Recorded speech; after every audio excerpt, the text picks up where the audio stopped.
PowerPoint.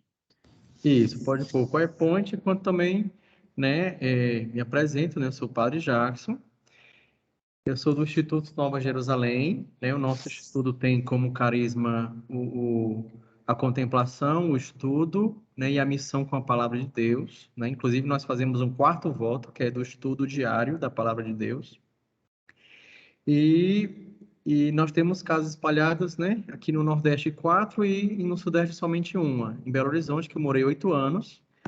E aí eu conheci, né, Lucimar, e quando conheço Lucimar e conversa, aí vem trabalho, né?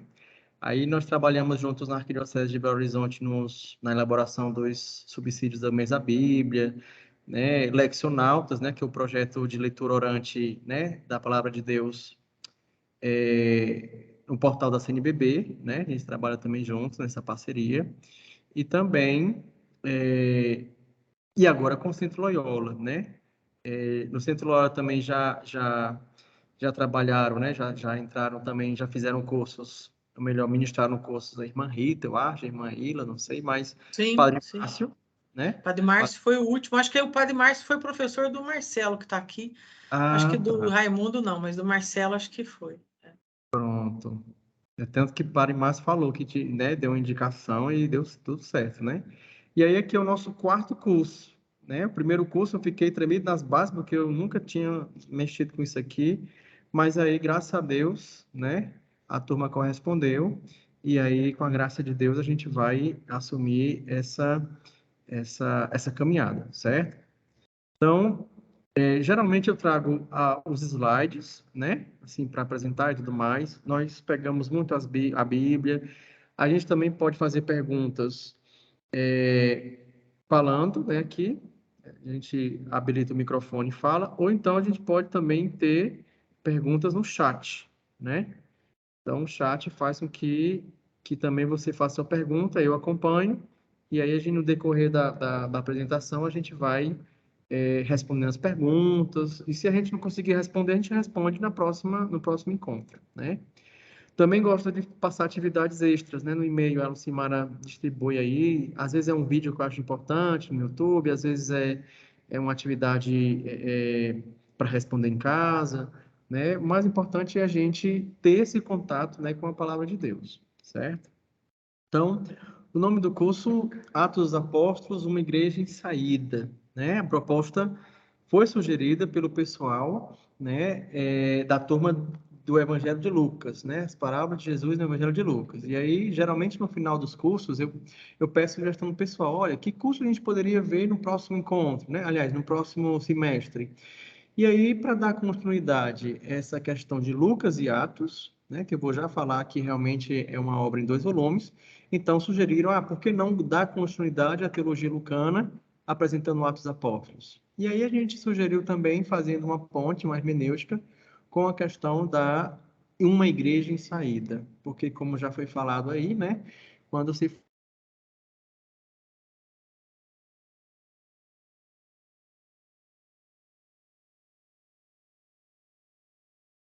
essência, né? Jackson travou um pouquinho para mim, você, não sei se para todos. Oi, Também travou. Você voltou? podia repetir? Eu acho que você parou A hora que travou foi quando você falou do mês da Bíblia, alguma coisa assim. Dos Atos Apóstolos, Dos né? Atos A Apóstolos, proposta. Da continuidade de Lucas, né? Então, Isso. Lucas e Atos é uma obra em 2 volumes. Então, aí a proposta foi dar continuidade a essa teologia lucana, né? Aprofundando Atos dos Apóstolos, certo? Pronto. Questões preliminares, né? Algumas nós já respondemos no início, quando a gente se apresentou, né? É sobre a questão de o que despertou você a fazer esse curso? Você já leu o livro dos Atos dos Apóstolos? Quais suas maiores curiosidades sobre os Atos dos Apóstolos? O que você espera da caminhada desse curso? Então, quem tiver interesse, quem quiser responder isso no chat também, para a gente, né, ir acompanhando enquanto a gente vai falando, ou quem também, no final, a gente acaba abrindo perguntas também sobre isso aqui. Espera aí, alguém já leu Atos dos Apóstolos? Né? Então, todo mundo já leu Atos dos Apóstolos ou leu só fragmentos dos Atos dos Apóstolos? Então, é importante a gente saber disso para a gente aprofundar algumas questões. Até porque essa turma aqui, inclusive os mais jovens, né, que são aí seminaristas, né, e a vocacionada comboniana, né, já tem um contato com a Bíblia, né? Os outros já são quase, né, doutores em Bíblia, né? Certo? Então, diante disso, a gente se depara com qual o interesse pelos Atos Apóstolos. Por que esse livro ele chama atenção, né? O que é que tem de especial nele? Primeiro porque contém as narrativas conhecidas do povo, né? Como Pentecostes. Todo mundo, quando a igreja celebra Pentecostes, depois lá dos 50 dias da Páscoa, é inevitável não se ler Atos dos Apóstolos, né?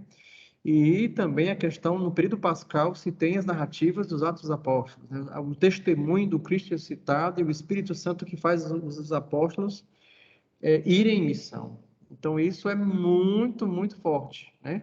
Então, o testemunho das primeiras comunidades, as primeiras pregações, milagres, né, realizados através dos apóstolos, a pregação, né, a conversão de Paulo, principalmente, as suas viagens missionárias.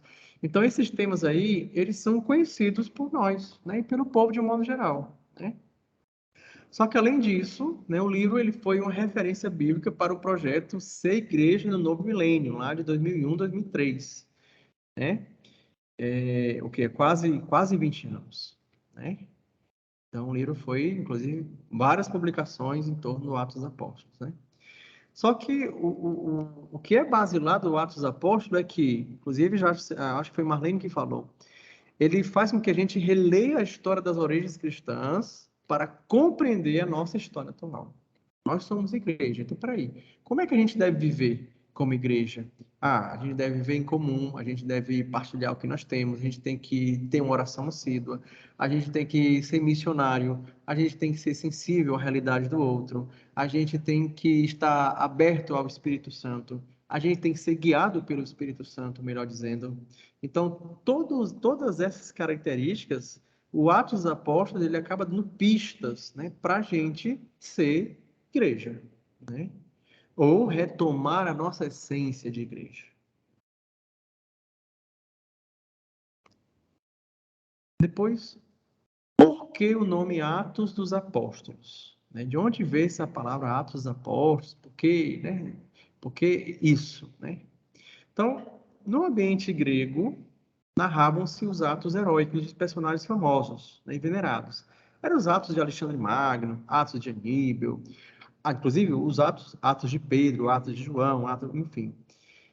E aí assim vai acontecendo com o escrito cristão, né, que narrava as proezas dos grandes nomes do início do cristianismo, né?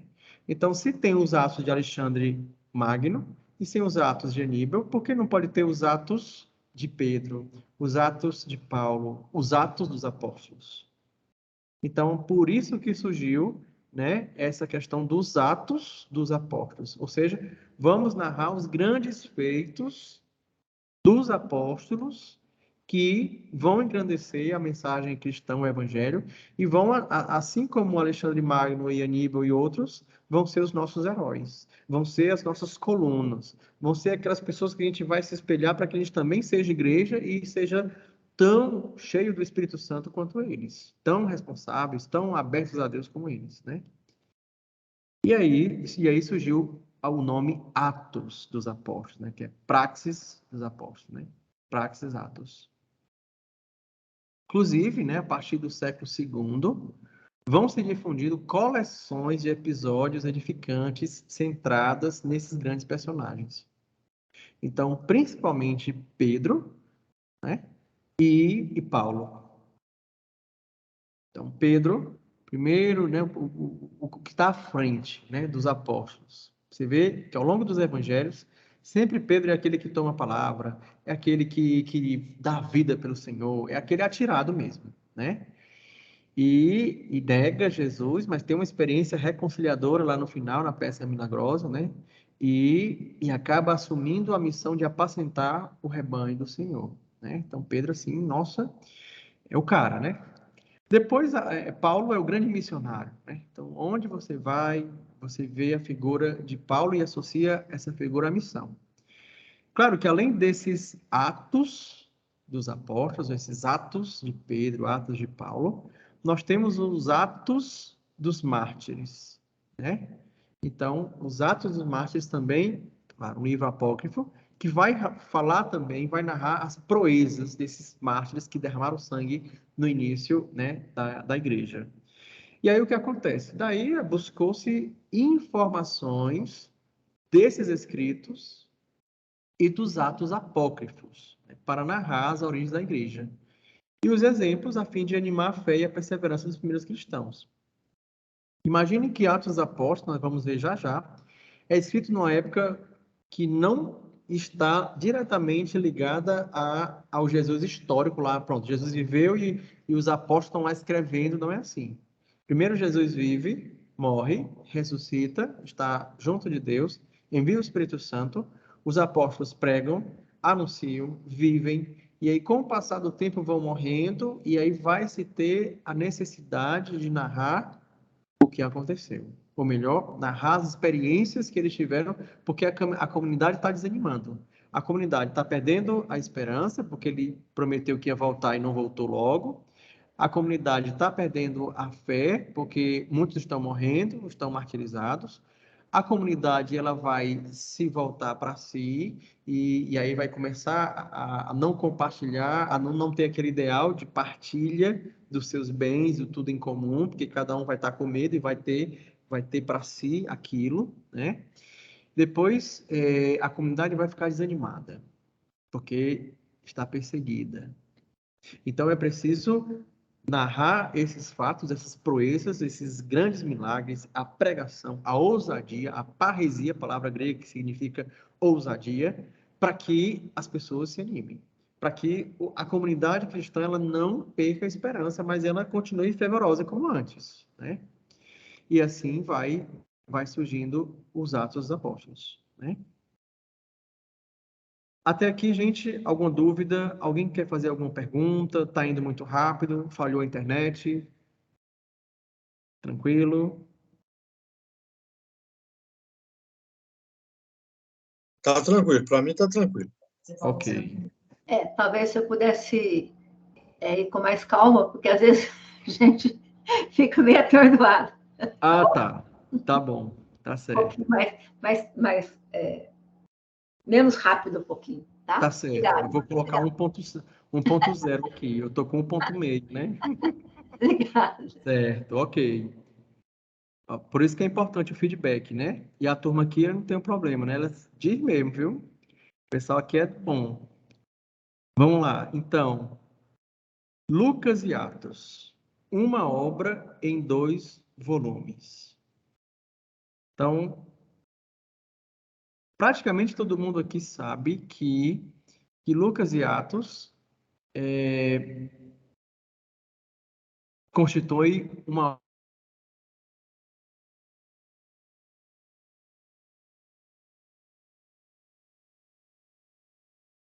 Jackson travou sua início dos internet. Atos dos Apóstolos. Jackson travou de novo. Quando você Travou falou, de todo novo? mundo sabe, travou. Pode voltar. Certo. Ok. Tá vendo? Então, vamos pegar nossa Bíblia em Atos 1, versículo 1.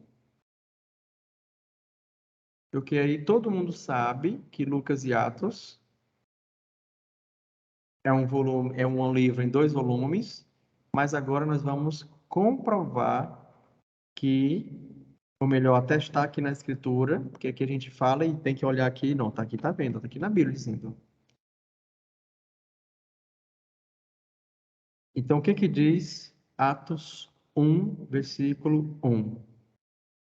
No meu primeiro escrito, ó Teófilo, tratei de tudo o que Jesus fez e ensinou desde o começo, até o dia em que foi elevado ao céu, depois de ter dado instruções pelo Espírito Santo aos apóstolos que ele havia escolhido. Olha aí.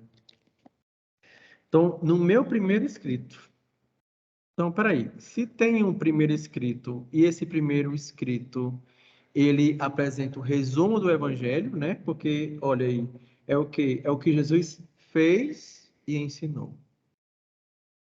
E aí você vai lá em Lucas, né? Capítulo 24, lá no discípulo de Emaús. E aí você vê assim, a gente não, vocês não viram falar, não? Aliás, os discípulos de Emaús falando para Jesus. Você é o único forasteiro que não sabe desse Jesus, que era um grande profeta em palavras e obras. Ou seja, aqui nós temos todo o ministério de Jesus, que pregou com autoridade, com exousia, no grego, né? Autoridade, aquela ousadia, aquela firmeza, e também o Jesus que fez, o Jesus que com suas obras fez com que as pessoas acreditassem que ele realmente era o Messias. Aí tem a questão dos milagres, dos exorcismos, das curas e assim por diante. E aí, desde o começo até o dia em que foi elevado, ou seja, desde o nascimento até o dia que ele subiu aos céus, que é o que narra o final do Evangelho segundo Lucas. E aí, ainda tem outro indício aqui, né, de que comprova essa ligação Lucas e Atos, é a questão de dedicar os 2 volumes a Teófilo.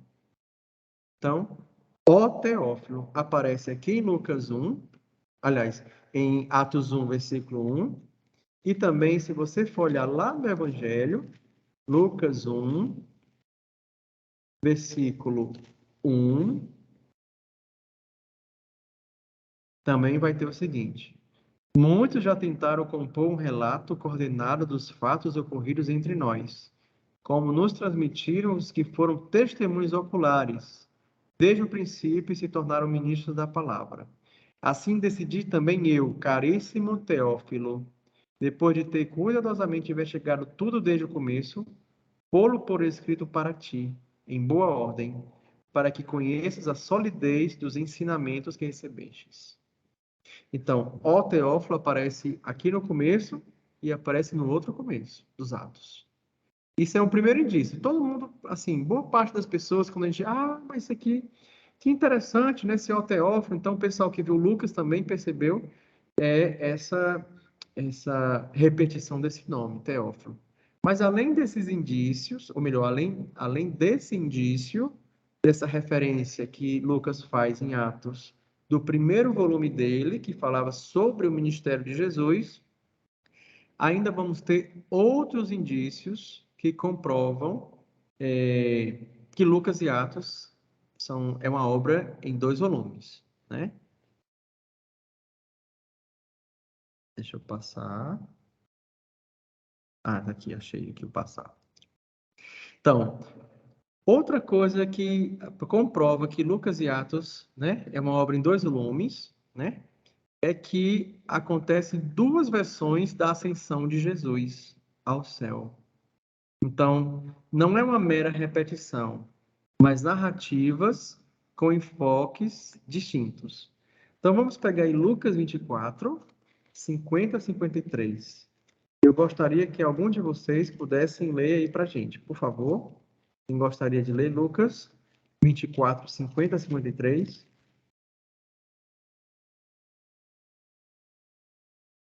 Sem tumulto.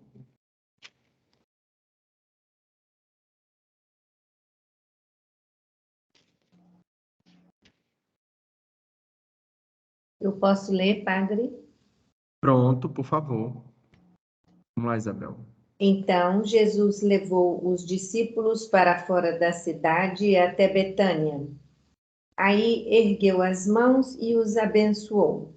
Enquanto os abençoava, afastou-se deles e foi levado para o céu. Eles o adoraram e depois voltaram para Jerusalém com grande alegria e estavam sempre no templo bendizendo a Deus. Olha só. Então, o que a gente percebe aí? O relato da ascensão. O enfoque é cristológico, porque ele vai concluir o ministério de Jesus, né? Então, Jesus levou-os para fora, perto de Betânia, ergueu as mãos, abençoou. afastou-se deles e foi elevado, né? Então, o que é que realça nesse relato?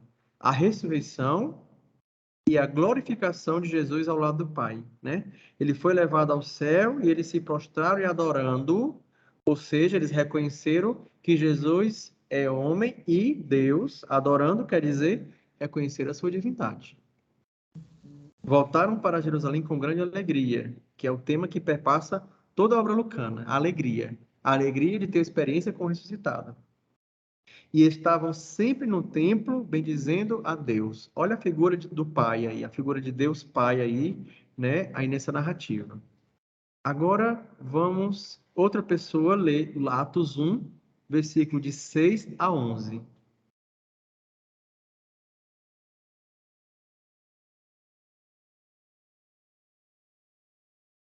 Por favor, próximo.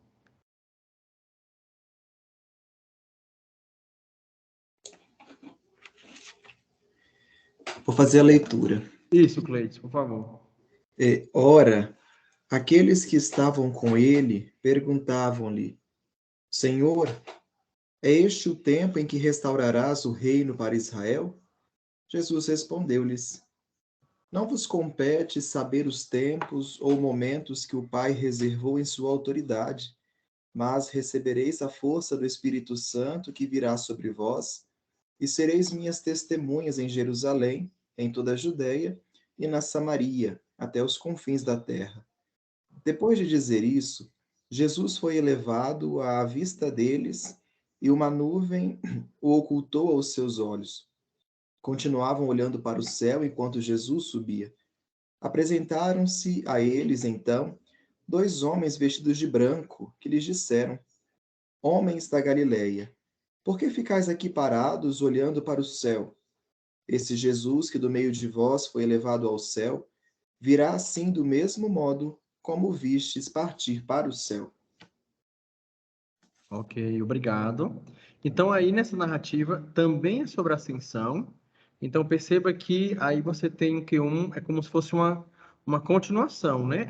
O final do Evangelho tem ascensão e o início de Atos tem ascensão. É como aquele filme assim que termina com aquela cena assim que você, vixe, será que vai ter uma continuação?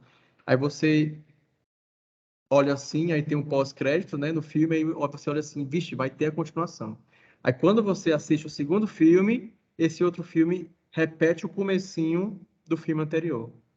Da mesma forma acontece quando um livro é continuação do outro. Você percebe isso também lá no Antigo Testamento, entre primeiro e segundo Crônicas, né? O segundo Crônicas e Esdras. Você vê que a última narrativa de Crônicas é o começo da narrativa de Esdras.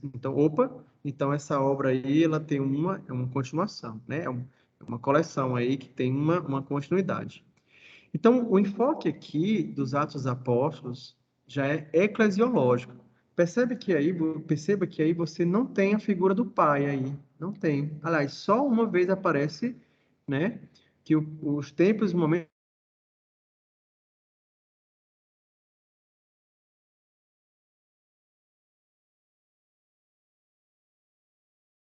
justamente o quê?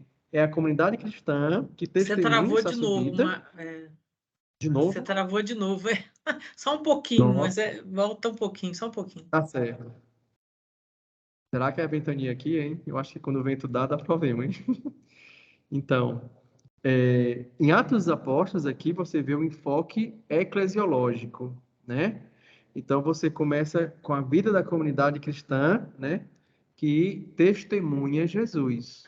Ele que agora vai ao céu, envia o Espírito Santo, e agora os discípulos são chamados a continuar essa missão, né? Então, a experiência da ascensão, bom, a ascensão acontece, o fato é o mesmo, mas agora aqui está voltado para a comunidade. A comunidade agora tem que ser testemunha em Jerusalém, Judéia, Samaria e até os confins do mundo, né? Então, aí nós temos as duas narrativas da ascensão do céu ao céu, né? Que comprova também essa ligação Lucas e Atos, né? Depois, o terceiro ponto é a ênfase que Lucas e Atos né, dá no tema da salvação. O termo soterion do grego, é muito raro no Novo Testamento, refere-se a Jesus e sua mensagem. Só que é bem distinto do termo soteria, que é mais vulgarizado, é mais popular, né? Esse termo, ele é encontrado lá em Lucas, capítulo 2, versículo de 30 a 31, no Cântico de Simeão, e em Lucas 3, 6, nas palavras de João Batista, né? E, por fim, lá em Atos 28, 28, na fala de Paulo. Então, peraí. Essa palavra, que é uma palavra rara no Novo Testamento, ela aparece na obra lucana e aparece no começo do Evangelho e no final dos Atos dos Apóstolos. Aí o que você suspeita? Vixe, então essa palavra aqui, ela acaba sendo, ela indica uma inclusão. É o quê? Inclusão é quando eu tenho uma palavra, ela se repete no começo e no final. Então, o que acontece? É como se fosse duas bandas de um sanduíche. Então, o que você coloca dentro? Presunto, queijo, salame, alface, mas as duas bandas do pão é igual. Então, isso é uma inclusão. Então, você tem as duas bandas do pão aqui em Lucas e Atos com a palavra soterion. Então, tem soterion de um lado e soterion do outro.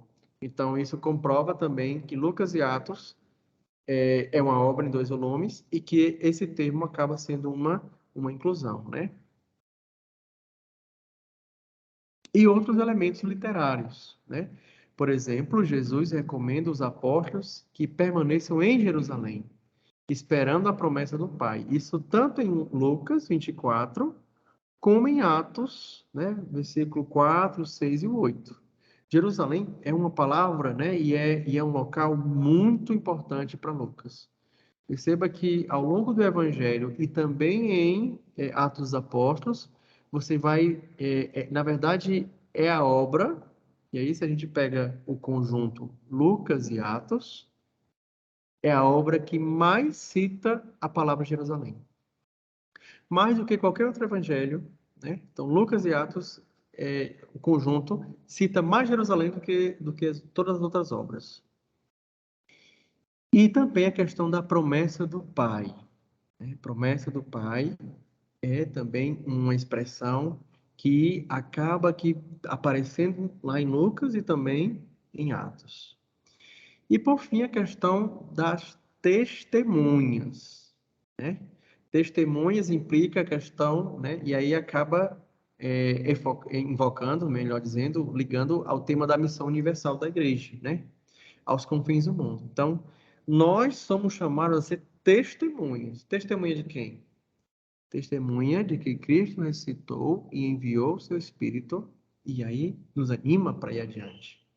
Então, a gente não é só um mero operário, ou um pregador, ou um agente de pastoral. Nós somos chamados, primeiramente, a ser testemunhas, dentro e fora da igreja. Então, essa palavra é muito forte.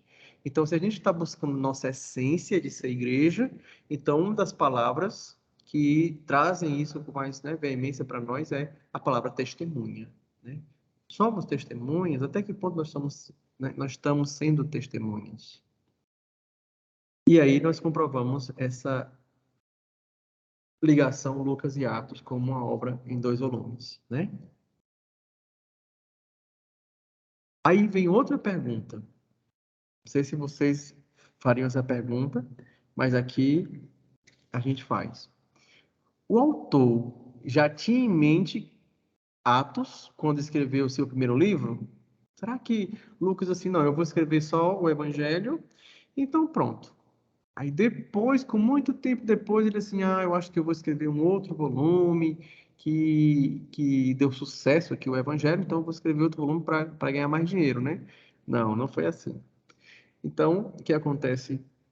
Lucas, quando escreveu o Evangelho, possivelmente, aqui já tem indícios de que ele já estava pensando num segundo volume, né? Então, o que comprova isso? Né? Por exemplo, só no Evangelho de Lucas, né, que se acrescenta à missão dos 12. Marcos e Mateus têm lá a missão dos 12. É só os 12 que faz a missão. Mas aqui, o mandato missionário, além da missão dos 12, nós temos aqui em Lucas a missão dos 72. Ou seja, um número maior de missionários. Você não vê só o enfoque nos apóstolos, mas você vê o enfoque aonde? Em mais colaboradores que vão o quê? Que vão somar com os apóstolos. Então, isso já vai dar a ideia de que, vixe, a igreja lá dos Atos dos Apóstolos. Os missionários, que não ficaram só Pedro e Paulo, mas aí tivemos Silas, Barnabé, Estevão, Filipe, né, e tantos outros, né? Prisca, Áquila, né? Cornélio e assim por Ananias, e aí se eu for falar aqui não termina. Então, todos essas pessoas que já aqui na missão dos 72, já dá uma suposição de que vai vir algo por aí, né? Essa igreja que é grande missionária, né? Depois, no discurso do fim dos tempos, né, que a gente chama de discurso escatológico, o evangelista usa o termo nuvem, no singular. Então, a gente acabou de ler a passagem, né, aqui de Atos, e viu a palavra uma nuvem, né, no versículo 9, uma nuvem. Aí lá no versículo 11, numa nuvem, né? Porque ficais aqui todos para olhando para o céu, né? Aqui na minha tradução só tem uma, né? Então, numa nuvem.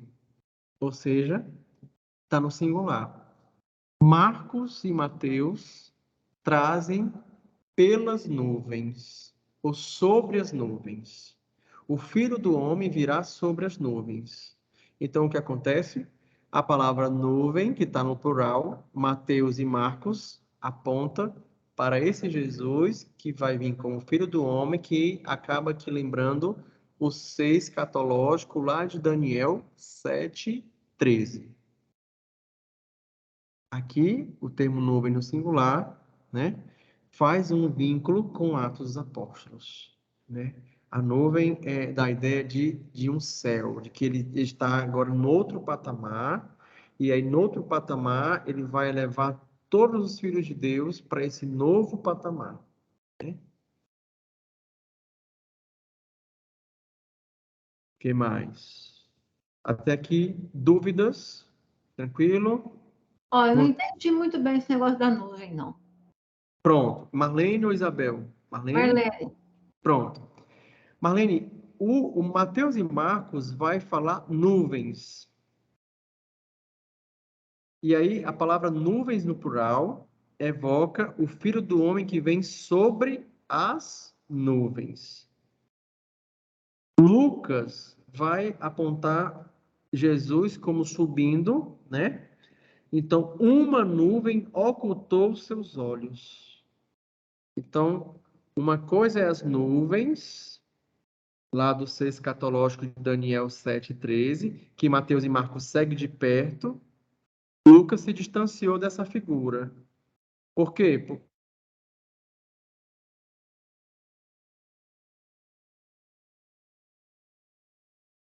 Travou outra vez, não? Travou. Existia uma... Ô, Jacques, você travou de novo. Você, logo no comecinho, É.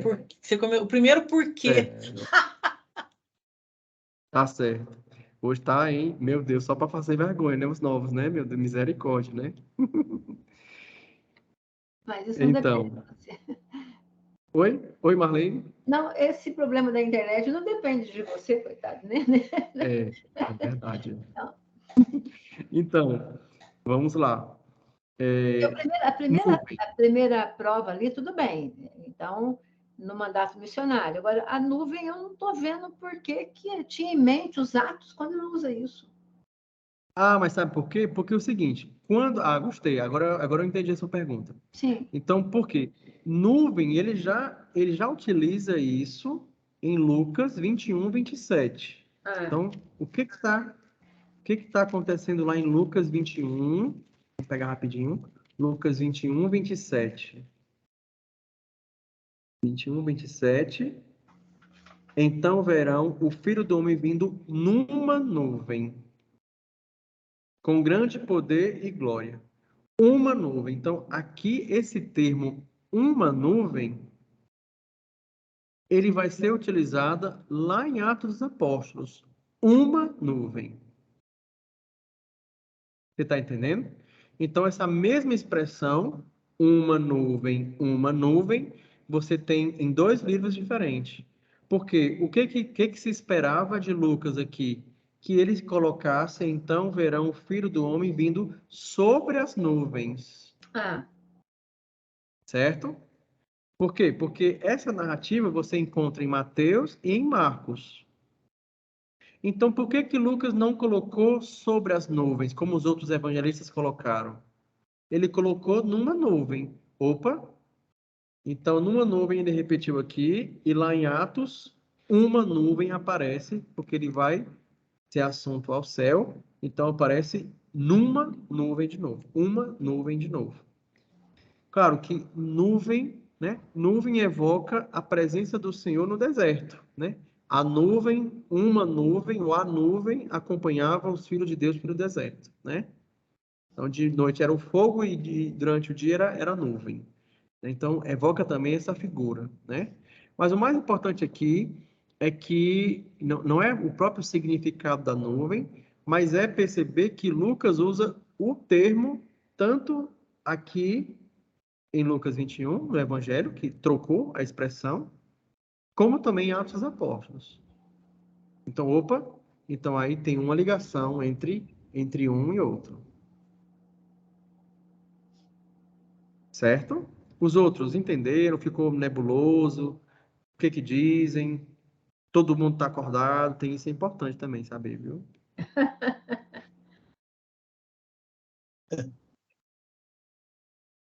Outra coisa, o evangelista omite a questão do impuro e puro de Marcos, apresentando somente no episódio de Cornélio. Então, geralmente, né, quando Lucas segue Marcos e Mateus, né, porque Mateus e Marcos, aliás, Mateus e Lucas têm como fonte, uma das fontes, Marcos. Então, Lucas poderia ter trabalhado essa questão do impuro e do puro. Mas o que acontece? Ele não trabalha no Evangelho. Só vai adiar isso, é como se assim, ele não trabalhou no primeiro filme, ele vai trabalhar no segundo filme. E por que vai trabalhar essa questão do impuro e do puro somente no segundo filme, ou no segundo livro? Porque aqui vai ser o fundamento de que os apóstolos precisam pregar o evangelho aos pagãos, aos gentios. Se Lucas é aquele... E interessante que aqui a questão do impuro e puro não é leis rituais que vão segregar os apóstolos. Mas aqui, no episódio de Cornélio, a gente vai aprofundar isso posteriormente, são leis que vão trabalhar a questão do impuro e puro para legitimar que os discípulos, os apóstolos, precisam pregar para os gentios. Diferente de Marcos e Mateus lá no Evangelho, né? Que traz essas leis rituais para justamente, né? Que evoca uma população, melhor, um público que está preocupado com as leis judaicas, né? Aqui tem as leis judaicas, sim, mas aqui já há a legitimação para que a pregação chegue aos gentios. Opa, isso no segundo volume. Mas um outro ponto é a questão de Lucas, né, sobre a destruição de Jerusalém, né? Não é mencionado no processo de Jesus, né? Lá no processo de Jesus é condenado, não aparece lá a destruição de Jerusalém, mas o episódio deslocado lá no episódio lá de Estevão, né? Eu acho que aqui eu troquei Atos 6:1, né? Eu botei 1:6, né? Então é 6:1, né? Episódio de Estevão. Depois Lucas acrescenta Marcos 13:9, que os cristãos serão entregues às prisões. Opa, prisões? Como assim? Mas os outros não apresentam isso, né? Olha, vocês vão ser perseguidos. Mas não apresenta que eles são entregues às prisões. Opa! Então, quando você vê isso lá no Evangelho de Lucas, você vai lembrar lá nos Atos dos Apóstolos que os apóstolos foram presos, tá aí as referências, que Pedro foi preso e Paulo e Silas também foram presos. Opa! Então, essas prisões que já são anunciadas em Lucas 21, aparecem lá em Atos dos Apóstolos. Então, o que a gente vai percebendo? Que, de fato, o evangelista tinha em mente um segundo volume. Então, o que acontece? Ele vai trabalhar o seu texto para preparar o leitor para os Atos dos Apóstolos. Até tem autores que dizem que o Evangelho é só a introdução da grande obra de Lucas, que é Atos, que é o testemunho da igreja que vai impulsioná-la, né, para a grande missão.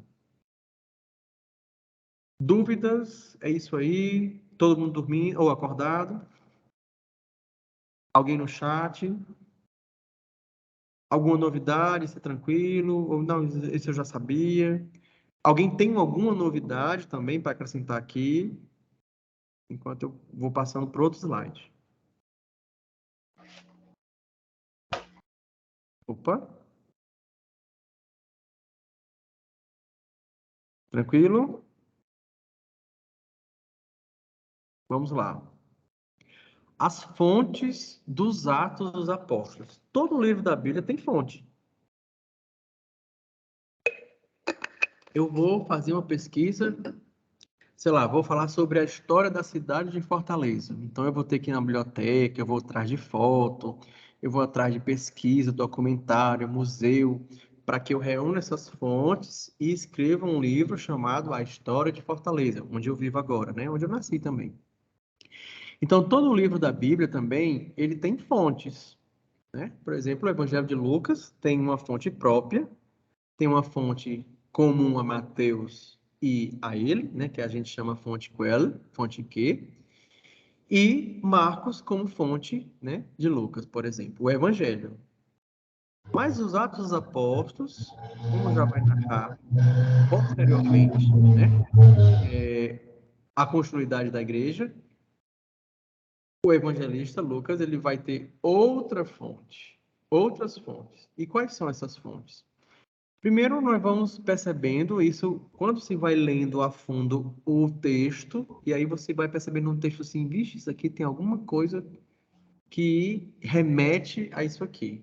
Então, por exemplo, a primeira fonte jerussalimitana, né, é encontrada em Antioquia. Relata eventos referentes aos apóstolos e sua atividade em Jerusalém e nas redondezas. Então, peraí, se tem narrativas que falam de Jerusalém, falam do templo, falam do dia a dia dos discípulos, né, dos apóstolos, fala como era a Palestina naquele tempo, fala como é que os discípulos se reuniram para assim assumir e dar continuidade à missão de Jesus. Opa, então essa fonte está tá em Jerusalém, né? É uma fonte de Jerusalém. Provavelmente, quando a cidade foi destruída, esses relatos eles foram transferidos para Antioquia, que era o grande polo dos discípulos, né? É lá que era o ponto de partida e de encontro dos grandes missionários para o mundo, né? E aí essa fonte jerussalimitana, para não se perder em Jerusalém, né, quando a cidade foi, né, tomada de novo,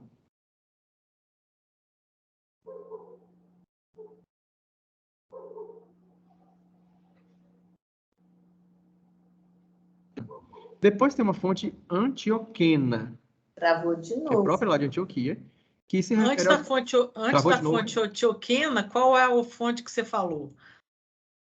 jerussalimitana. Que foi para Oi. Antioquia? Jerusalém, todo mundo ouviu direitinho?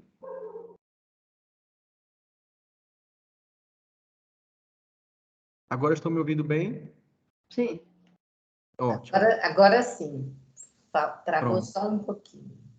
Certo. Então, a fonte jerussalimitana, né, ela é encontrada em Antioquia, né? Então, relata os eventos dos apóstolos. A antioquena, que também é encontrada em Antioquia, mas ela é de origem antioquena, ela vai falar justamente dos helenistas, ou seja, do evangelho pregado aos gentios. Essa fonte jerussalimitana, a primeira, ela surgiu em Jerusalém, porque os efeitos todos aconteceram em Jerusalém, né? Os fatos lá, melhor dizendo. Só que com a tomada de Jerusalém, com a queda do templo, a destruição de Jerusalém mais uma vez, né, no ano 70, né, depois de Cristo, então esses relatos eles acabaram sendo provavelmente transferidos para Antioquia, porque foram encontrados lá em Antioquia. Então, só que você percebe que fala sobre Jerusalém, né? Não é uma fonte que é própria de Antioquia, mas foi encontrada lá, né? Fala das coisas que aconteceram em Jerusalém. Depois, uma terceira fonte é os diários de viagem, com o roteiro das viagens missionárias. Então, Paulo saiu de tal lugar, assim, assim, foi para lá, fulano foi para onde, Pileto, né? E aí vai. Então, esses diários de viagens acabam sendo também uma fonte para o evangelista lá, Lucas, escrever os Atos dos Apóstolos. E depois a seção nós. O que é essa seção nós? É a parte do Atos dos Apóstolos que aparece nós estávamos, nós navegávamos, nós. Então tem aí o quê? Quem escreve está participando dos fatos vividos por Paulo. Até porque essa seção nós vai aparecer justamente quando se tem a viagem de Paulo para Roma. Então, nós. Então, toda vez que você aparecer, quando tiver no texto nós, então você já vai percebendo que é uma fonte, uma das fontes dos Atos dos Apóstolos. E que o escritor lá, que não necessariamente, né, é o redator, né, pode ter sido um e o redator pode ter sido outro. Ou pode ser o mesmo. O redator relatava essa seção nós vimos, nós fomos, e pegou essas outras fontes e compilou, e aí fez os Atos dos Apóstolos, né? Escreveu os Atos dos Apóstolos. Então, essas aí são as fontes. Dúvida até aqui? Olha o chat. Perguntas? Tranquilo? Essas fontes hoje estão espalhadas por tudo quanto é canto, não é? Isso. Até Esses porque, documentos antigos aí estão espalhados por muitos lugares. na verdade... Oi, estão me ouvindo bem? Eu perguntei se Pronto. esses documentos antigos, eles estão espalhados em diversos lugares, né? Veja bem, o que acontece? Essas fontes aqui, elas foram compiladas e surgiram o Atos dos Apóstolos. Só que o que acontece? Existem textos, os mais originais, que é a cópia da cópia da cópia, que nós chamamos manuscritos. Esses sim estão espalhados, né? Então tem os manuscritos, né? O siríaco, né? O egípcio, né? E o ocidental. São os 3 textos mais antigos dos Atos dos Apóstolos. Então esses sim estão espalhados, né? Pelo mundo aí, que são os testemunhos, a gente chama testemunhos mais antigos dos textos dos Atos dos Apóstolos. Então, agora é difícil você identificar, ou melhor, é difícil você ter em mãos um texto da seção nós. Tipo assim, tá aqui separado, né? Tá aqui o texto nós. Tá aqui o texto da tradição antioquena. Tá aqui o texto da tradição jerosolimitana que está num rolozinho. Não, não tem isso. Entendeu? O que que tem? Aqui são tradições, ora relatos orais, ora relatos escritos, que o evangelista teve acesso naquela época, ele juntou tudo isso e aí escreveu os Atos dos Apóstolos. Aí o que acontece? Quando o especialista, o estudioso, ele vai olhar a fundo o texto, ele vai tentar identificar as tradições que existem por trás desse texto. Então, por exemplo, peraí, mas esse texto aqui eu vi que falava muito de Jerusalém, mas tem uma parte da Bíblia que não fala mais de Jerusalém. Não fala tanto de Jerusalém. Fala muito de Antioquia, fala dos helenistas, fala de costumes dos helenistas, fala de como eles adoravam Deus e como eles renunciaram e adoraram agora o Senhor Jesus. Então, então aqui já tem uma outra tradição. Então, quando a pessoa vai ler e vai estudando, ela vai percebendo no texto, claro que isso aí você, com o passar da leitura mais apurada, você vai percebendo que, opa, tem aí uma tradição, ou melhor, mais de uma tradição por trás desse texto. Por exemplo, você não vê do começo ao fim do Atos dos Apóstolos a seção nós. Você só vê praticamente já quase no final. Você não vê assim, lá no capítulo 1 de Lucas, né? Nós estávamos reunidos em Pentecostes. Nós fomos eleger Matias. Nós estávamos com Ananias e Safira. Nós, não. Então, o que acontece? Essa tradição, ou melhor, essa fonte, essa seção nós, essa tradição, ela é uma outra tradição. Ela não é uma contínua, ela faz parte do texto. Certo? Consegui responder, Marlene. Os outros têm a mesma dúvida? Ficou claro, está obscuro, para, eu não estou entendendo nada, pelo amor de Deus, me ajude, né? Enfim, socorro, né? A minha alma clamou a Deus e foi ouvida. Então, vamos lá. Queria saber o nome das duas primeiras fontes que eu não anotei. Ah, tá, desculpa. Gerossolomitana,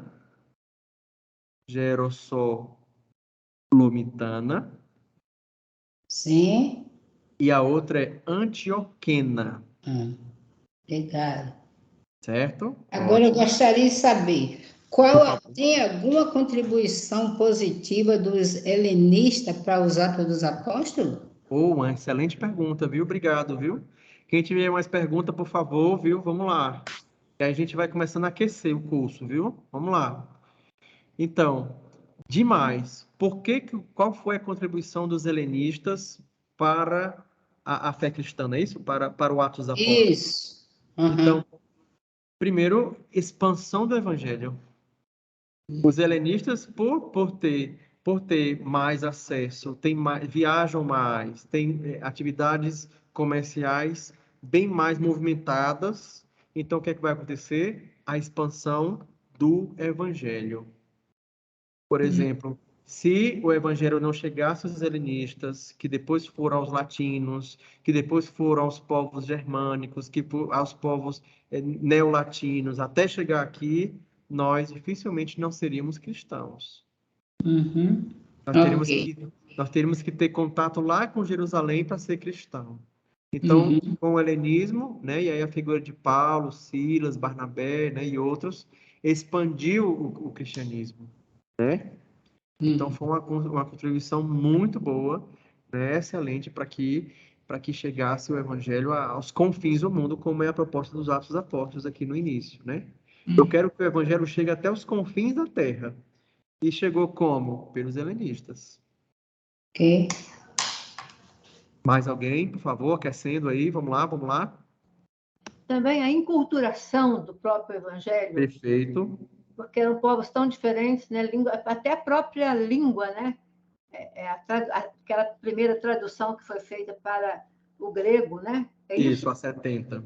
70. Já foi uma grande conquista, né? Porque senão não teria... Esse pessoal não teria acesso, né?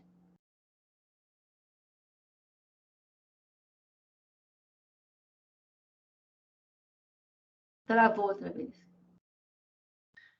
Não, travou não. Não? Você está ouvindo a gente? Estou ouvindo.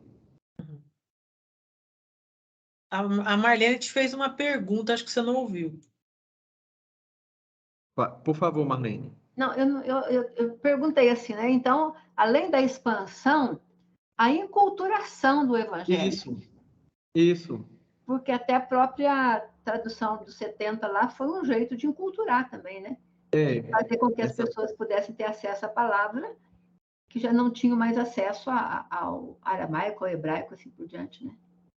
Isso. Então, aí você percebe que a enculturação foi importante para o judaísmo se expandir, e aí nós temos a diáspora, mas também a enculturação foi importante para o cristianismo também expandir. Né? Então, toda vida que eu tenho uma igreja que dialoga, uma igreja que encultura, essa igreja ela expande. Por quê? Porque ela vai se deparar, ela vai chegar em uma linguagem mais acessível às pessoas. Toda vida que eu tenho uma igreja mais conservadora, mais fechada, mais, né, não dialogo, o outro é ameaça, então o que acontece? Eu fecho essa igreja não vai ter acesso. Eu não vou pregar em tal lugar porque eu vou me contaminar. Imagina, né? Eu não vou pregar aos gentios, pagãos, porque eles são impuros, eu não vou nem tocar neles, entendeu? Então, como é que o evangelho ia chegar até eles? Então, olha aí como a gente, já sabendo as origens dos Atos dos Apóstolos, né? A questão dessa enculturação, né? A questão do estar no mundo helenista, a contribuição do helenismo, como faz pensar a gente hoje como cristãos, que enculturar não quer dizer renunciar à sua cultura e aderir a do outro, não. Né? Enculturar, ou melhor, até se fala agora em transculturar, né? Que é justamente compartilhar a cultura, a linguagem. Você tem a sua cultura, você tem o seu pensamento, mas você consegue ouvir o outro e dialogar com o outro. E aí o evangelho vai chegando a mais lugares, né? Quem mais? Mais perguntas? Estão me ouvindo? Tá tudo bem?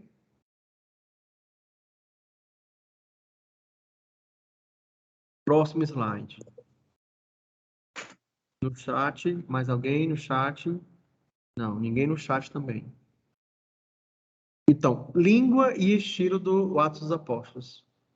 O grego, tanto popular como literário, né?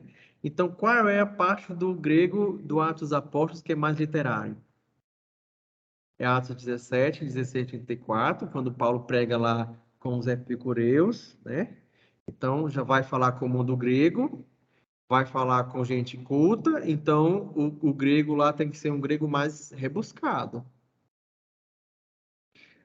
Também no discurso lá de Félix, né, o processo de Paulo e tudo mais, então vai ter que ter um grego mais rebuscado. Agora, as outras partes, que praticamente é narrativa, você percebe um grego mais popular. Por quê? Porque é um texto que precisa estar mais acessível ao público, né? Não que os outros não estejam, mas aí você dá para perceber a construção dos períodos, as palavras usadas, então tudo isso tem uma diferençazinha, mas principalmente nessas partes aí onde tem Paulo discutindo, né, com o mundo grego ou também entrando em processo e dialogando com o mundo latino, né? Povo culto, né? Depois, só as cartas de Paulo se aproximam do nível literário dos Atos dos Apóstolos. Então, é um livro assim com um grego altíssimo, com uma maestria nas palavras, no jeito de você ler e se encanta, você gosta de ler, porque tem assim como é que se diz, o narrador ele prepara, né? Prepara o leitor para o que vai vir depois. Então, o leitor quer ler, o que vai acontecer? Será que eles vão conseguir? Parece mesmo assim uma historiografia, né? Claro, vem do mundo grego, então vai aproveitar tudo isso para que desperte a atenção do leitor. Imagina aquele filme chato que não tem aquele clímax, que não tem aquela expectativa, né? O que vai acontecer? Então, o Atos dos Apóstolos também tem isso para que o leitor ele vá sendo conduzido, né, até o final da sua narrativa, né? Depois, a presença de semitismos. O que é isso? Semitismos é uma expressão grega, mas ela é traduzida da língua semítica, né? Do hebraico e do aramaico. Então, por exemplo, é como se eu tivesse um ditado popular, não sei aí, um ditado mineiro ou como é? Agora não me vem. Trem. Então, trem é uma palavra internacional, só que de origem mineira, né? Trem. Trem, o que é trem para o mineiro? Qualquer coisa é trem, é ou não é? Os mineiros estão aí. Não é isso? É isso O daí, mesmo. o daí lá de Curitiba, né? Daí, então, é o então daqui. Então, imagina. Então, trem é uma palavra mineira. Eu vou pegar essa palavra e vou traduzir É como se eu estivesse traduzindo a palavra trem, que é mineira, só que eu estou escrevendo o meu texto em inglês. Então, no inglês, eu devia ter colocado thing, que é coisa, né? Thing, ou something, algo. Então, é como se eu pegue... Não vou colocar essa palavra, eu vou colocar o quê? Train. Então, eu pego a palavra trem, mineira, e traduzo do jeito que ela está para a minha língua. Só que... Então, isso é semitismo. Eu pego uma expressão lá, sei lá, ruá, ou então, sei lá, uma expressão lá hebraica, que agora eu não me recordo, e eu traduzo literalmente para o grego. Então, isso é semitismo. E aparece direto isso nos Atos dos Apóstolos, principalmente nas narrativas que estão lá perto de Jerusalém, né? 500 termos são próprios dos Atos dos Apóstolos, 90% é da 70, 85% do vocabulário de Atos corresponde ao de Plutarco e 65% ao grego dos papiros, ou seja, um texto rebuscado, um texto assim estiloso, bem mais do que qualquer outro, a não ser o das cartas paulinas, né, que a gente percebe aí. Então, um grego assim, um estilo bem interessante, né? Autoria. Quem foi que escreveu Lucas e Atos? Toda a vida que eu falar aqui, quem foi que escreveu Atos, eu vou me referir a Lucas. Por quê? Porque a gente sabe que é uma obra em 2 volumes, nós falamos isso anteriormente, e também, se é uma obra em 2 volumes, então uma pessoa escreveu, né, o mesmo autor escreveu as 2 obras, né, os 2 volumes. Então, é atribuída de acordo com os testemunhos antigos. Esses testemunhos antigos têm um cano de Muratori, a história eclesiástica de Eusébio, Santo Irineu, Clemente de Alexandria, Tertuliano. Esses últimos aí falam da ligação que Lucas tem com Paulo. Quem escreveu o Evangelho, Lucas, foi Lucas. E Atos dos Apóstolos também. Ele seguia Paulo, ele estava unido a Paulo, ele era um grande seguidor de Paulo. Então, esses testemunhos vão falar isso. O que é um testemunho? Um texto antigo, quase contemporâneo, ou um pouquinho mais tardio, do século II, século III, que vai já o quê? Principalmente do século II, que vai falar sobre os livros sagrados.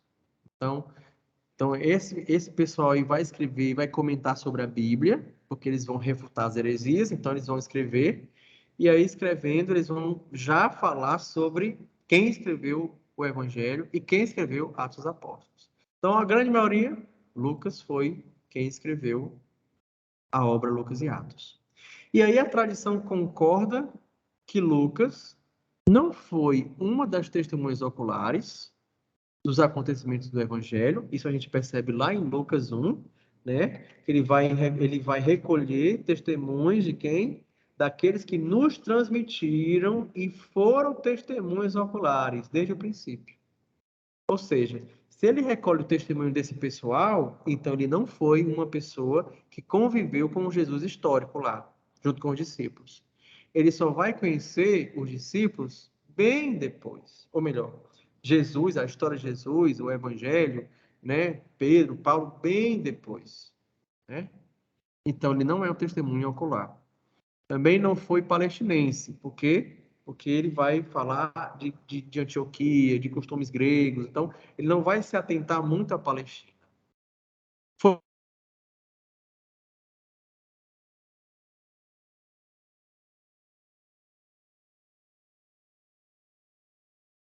Atos e Travou, Jackson. Você parou aonde você falou assim, ele não vai se atentar muito ao que é da Palestina. Pronto. Então foi bem no começo. Então, ele, por não falar muito da Palestina, então o que se conclui? Que ele não é palestinense.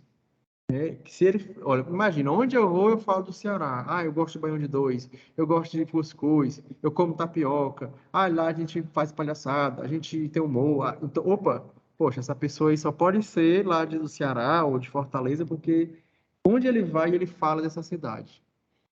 Então, opa, Lucas vai falar de Antioquia, direto, né? Vai falar de outras cidades da Grécia, né? Do mundo helenista. Então, o que percebe? Ele é helenista. Foi companheiro de Paulo e médico, né? uma pessoa culta, porque ele conhecia tanto a tradição judaico-cristã, né, judeu-cristã, e a tradição das igrejas fundadas no mundo helenista. Então, essas duas tradições ele vai dialogar, compilar e vai elaborar o texto dele. Foi casto, segundo os testemunhos dos pares antigos, não gerou filhos e morreu idoso. Ou seja, teve um postulado bem, né, bem prolongado, né? Foi sepultado em Tebas, na Acaia, transportado para Constantinopla e depois foi lá para Pádua, né, onde está sepultado lá na Itália, né? Pádua, na Itália. Então, esse é um pouquinho sobre o autor, né? A gente chama o autor que escreveu, é o real, digamos assim, né? Claro que tem gente que tem controvérsia, não foi Lucas, foi um discípulo de outro discípulo, foi Apolo, mas aí são conjecturas. Aqui, a tradição vai confirmar que Lucas, né, foi que escreveu, né, o conjunto Lucas e Atos, né? Então, estamos baseando pela tradição, pelos testemunhos antigos. Só que, diante disso, existe também a figura de um autor implícito. O que é esse autor implícito? É o autor que o texto revela para nós. Por exemplo, eu estou escrevendo lá uma carta, geralmente no meu e-mail ou em alguma coisa, eu escrevo assim: um forte abraço, Deus abençoe. Então, quem me conhece vai olhar assim: nossa, esse e-mail aqui, quem mandou foi o Padre Jacques, porque ele terminou com um forte abraço, Deus abençoe. Tem um estilo. Então, quando a gente vai ler um texto, a gente vai ler as características de quem escreve esse texto. A gente chama isso de autor implícito. Ele está escondido aí no texto, né? Esse autor. Então, ou seja, traduzindo, o autor implícito é as características desse autor. Então, qual é as características do autor de Lucas e Atos? Não é um testemunho ocular, como a gente já viu. Nasceu fora da Palestina, porque ele não conhece muito a geografia do lugar, nem o costume do lugar, né? Possivelmente seja de Antioquia, porque conhece bem essa cidade, né? E cita várias vezes, ou da Macedônia, né? É um temente a Deus, né? Conhecedor das tradições judaicas da diáspora, porque se fosse um judeu de Jerusalém, conhecia as tradições dos judeus de Jerusalém. Então, se é um judeu, ou melhor, se é um temente a Deus, um prosélito, e conhece as tradições dos judeus da diáspora, então, se converte ao cristianismo, e aí a referência que ele faz do Antigo Testamento é a versão dos 70. Por quê? Porque esse texto, o que é a versão dos 70? É a tradução grega do Antigo Testamento, né? E que vai ser utilizado pelos judeus da diáspora. Se Lucas utiliza praticamente essa versão, então prova de que ele teve contato direto com esses judeus da diáspora, né? E é uma pessoa culta, como a gente viu pela riqueza dos detalhes, o grego, né? E a forma de como escreve, né, a obra, né? Então, essas são as características desse autor, né, que a gente chama Lucas, certo? Data do Evangelho final do primeiro século, né? Pouco depois do terceiro Evangelho, né? Lá por volta do ano 80, 95 depois de Cristo. Mas por que, Padre Jacques? Como é que a gente sabe que um livro tem lá a datação e tudo? Não tem a datação. Por isso que aí tem uma data aproximada, né? Então, o que faz a gente perceber que o livro foi escrito por entre essa data? Primeiro que o evangelista é da terceira geração cristã, né? Isso a gente leu lá no início do prólogo lá de Lucas, né? Ele é aquele que vai recolher a tradição ocular, da testemunha ocular, né? Das testemunhas oculares. Ele é escrito após o martírio de Paulo, né? Como sugere Atos 20 e 25. O que tem lá em Atos 20 e 25? Vamos lá abrir rapidinho.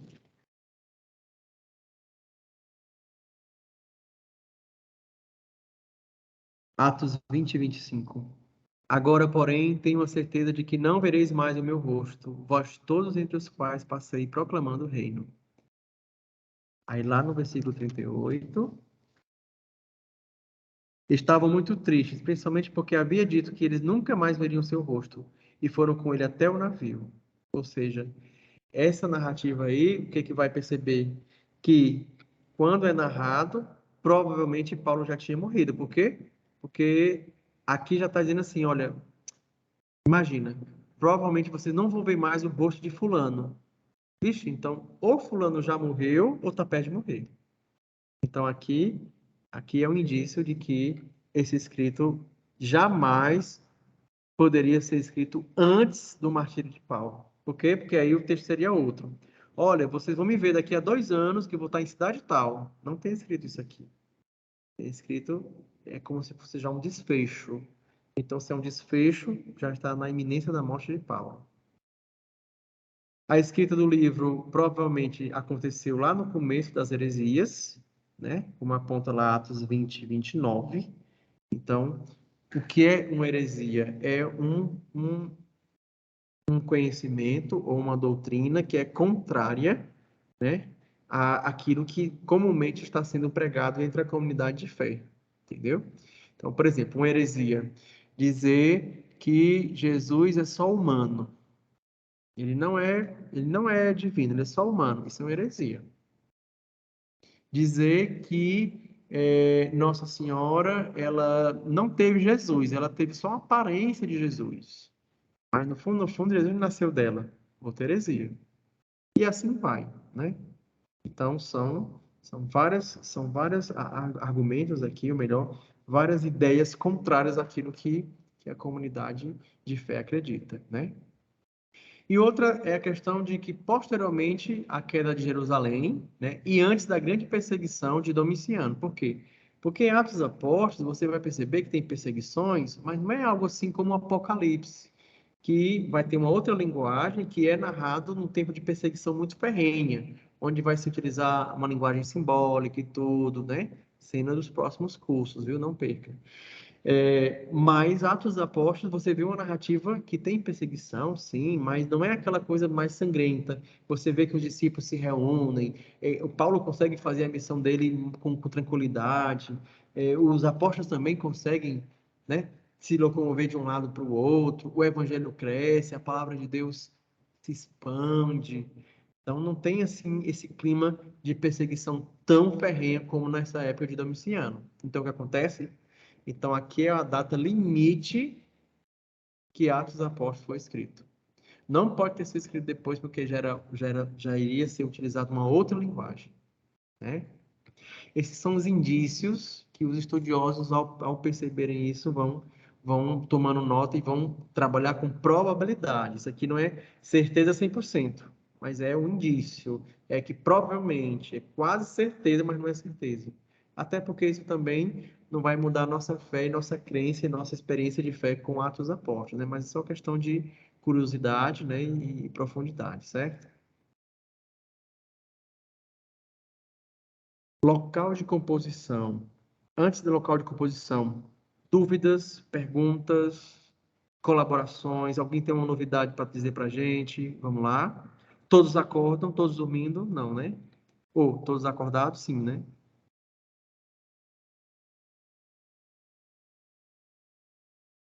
Os seminaristas estão aí, as irmãs. Eu não entendi, eu não sei se entendi ou não. Você diz ali que tudo comprova que o autor do livro de Atos é Lucas. Tudo comprova ali, conforme você estava falando, que o autor do livro de Atos é Lucas. Mas depois vem com esse autor implícito, aí eu fiquei agora em dúvida entre esses dois aí. Pronto. O que é um autor implícito? Imagina, você não me conhece e aí eu te mando uma carta. Uhum. Então, você, olhando a minha carta, você vai perceber, esse cara aqui, ele mora em Fortaleza, ele deve ser jovem, assim, não muito jovem, mas também não muito velho, porque do jeito que ele escreve, ele tem uma linguagem aqui que, inclusive, fala até de coisas da década de 90. Então, o que é o autor implícito? As características do autor, do texto, certo? Uhum. E a autoria é, de fato, a pessoa que escreveu. Padre Jackson, Uhum. certo? Isso. Só que o que acontece? Se você perceber as características do autor implícito, você vai perceber que elas batem com Lucas. Ah, então era Né? isso que eu queria ter essa dúvida. Eu entendi o Isso. implícito, mas o que eu queria comprovar é isso, que essas características estão indo de encontro com o escrito de Lucas. Exatamente. Ok. Agora vai ter textos, entendeu? Por exemplo, que o autor real, que a gente chama, né? Vai ser Sim. difícil de identificar. Vai ter um autor que vai. Ah, será que será que essa carta aqui é de Paulo, é de Pedro, é de um discípulo de Paulo, de Pedro, eu não sei. Então o que acontece? Não vai ter uma clareza de quem escreveu, Uhum. mas vai ter uma clareza de do modo como foi escrito. Como foi escrito. Uhum. A escrita, entendeu? O Certo. jeito. Não, isso aqui eu não conheço essa pessoa, mas essa pessoa, provavelmente essa pessoa, ela é de Fortaleza, ela gosta disso, ela gosta daquilo. Opa, então não dá para saber quem é, mas dá para Uhum. suspeitar que tipo de pessoa é, entendeu? Isso, porque as características, eu já tenho essa experiência, quando faz uma coisa, isso é coisa de baiano. Pronto, pronto. Muito bem. Aí, se o autor real é identificar qual baiano escreveu aquele texto, entendeu? Aham. Muito bem. Pronto. Tá bem. Ok. Olha aí, mais dúvidas, viu, gente? Não pode dormir com dúvida, viu? Quem mais? Passou meio corrido Obrigada. ali, quando fala do cânon de moratório, não sei falar. Isso. A gente está citado ali, mas de repente, eu, por exemplo, gostaria de saber um pouquinho mais o que é isso. Pronto. Cânon de Muratori é um dos cânones mais antigos em que a igreja ela vai elencar os livros sagrados, entendeu? Então, vai falar um pouquinho sobre os livros da Bíblia, o cânon, entendeu? Os livros que entram no cânon sagrado, né? Pensei que tinha parado. Os testemunhos mais antigos dos livros, entendeu? Então, o cânon de moratória basicamente seria isso, entendeu? Seria um dos testemunhos mais antigos sobre os livros canônicos, sagrados, né? Sim, obrigada. Ok.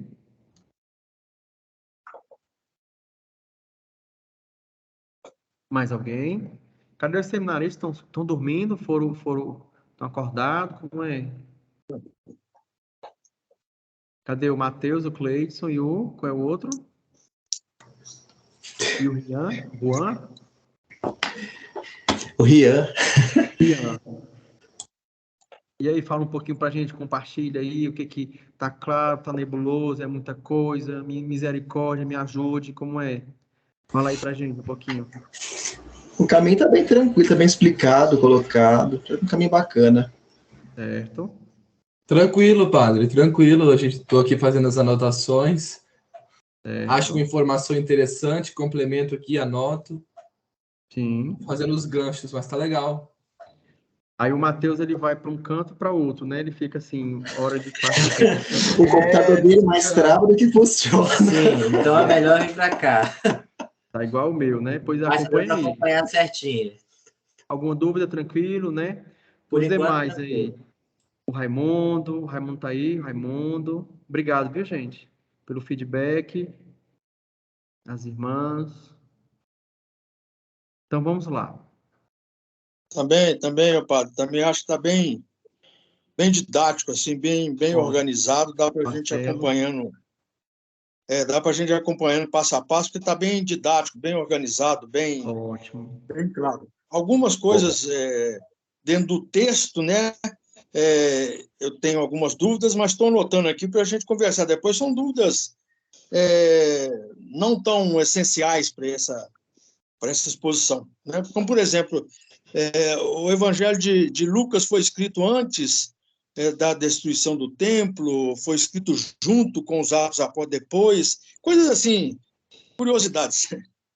Mas é importante você dizer agora, viu? Tá ótimo aí. Então vamos pegar essa aí, né? Então, ó, por exemplo, Lucas e Atos, né? Provavelmente foram escritos depois da destruição do templo, entendeu? Sim. lá de 70 depois. Então, primeira obra que foi escrita foi Lucas, depois Atos. A prova disso são os prólogos. Segundo, né? O tempo que variou praticamente é um tempo mínimo de 10 anos, 20 no máximo, entre uma obra e outra, né? Não demorou muito para a outra sair, entendeu? Então, até porque há uma continuidade, né? Os vocábulos não mudaram com a época, né? Com o grego, praticamente é o mesmo estilo. E, claro, a pessoa não vai demorar 50 anos para escrever, porque senão ele corre risco de morrer também, né? Então, o que acontece? Então, a obra foi bem pertinho da outra, né? Mas as duas foram escritas depois da destruição de Jerusalém, né? Por quê? Porque quando se fala da destruição de Jerusalém, se fala de uma forma bem minuciosa. Imagina como, por exemplo, você vai falando da queda da barragem de Mariana, em Minas Gerais. Então, tem um texto aí que muito tempo depois a pessoa escreve, olha, a barragem foi assim, assim, assim. Ele contou detalhes. Só que ele contou de uma forma assim, olha, você tem cuidado para que mais cuidado nas barragens, nas minerações, porque isso pode quebrar, porque pode não sei o quê. Só que ele vai falar com tanta minúcia, com tanta especificidade, que barragem tal, não sei o quê, que pode romper, nananana, que você sugere o quê? Vixe, aconteceu uma tragédia com alguma barragem aqui, porque esse texto aqui está falando muita coisa específica. Se fosse uma coisa que ele não tivesse acontecido, ele falava de uma forma mais abstrata. Mas como fala de algo mais específico, né? E por que fala tanto Jerusalém, né? Então, isso comprova de que a cidade, na época, já tinha sido destruída, né? E que o judaísmo e também o cristianismo, ele foi obrigado a se expandir para outras regiões, porque Jerusalém já não estava mais um lugar bom para se viver, porque foi destruído, né? Sim. Certo? Ok. O Padre Tiago, Opa, quem agora? Raimundo, Raimundo, por favor. por que esse livro não entrou no sinótico? Ah, perfeito, Raimundo. Eu queria que vocês falassem essa pergunta, né? Então, obrigado. Por que Atos não entrou junto lá e não ficou Mateus, Marcos, Lucas, Atos e João, né? Porque já que é Lucas e Atos, né? Então, por que não ficou junto? Por que separou, né? Até porque o que acontece? Quando foram reunir, porque esses textos, eles vão surgindo isolados, né? Marcos é o primeiro, depois Mateus, o terceiro é Lucas, e por fim João. Provavelmente Atos foi escrito contemporâneo a João. Então, o que acontece? Quando se depois vai reunir esses textos por blocos, assim aconteceu com o Pentateuco, com os livros históricos, né? No caso, no hebraico, com os profetas e com os escritos. No Novo Testamento, o que vai se reunir? Primeiro, as cartas de Paulo, que foram as primeiras que surgiram, né? A boa parte, assim. Então, vão se reunir. Então, quem é todas as cartas de Paulo? Então, reúne num canto. Depois, quais são os textos que falam de Jesus? Marcos, Mateus, Lucas e João. Eles falam, né, sobre o período do ministério de Jesus.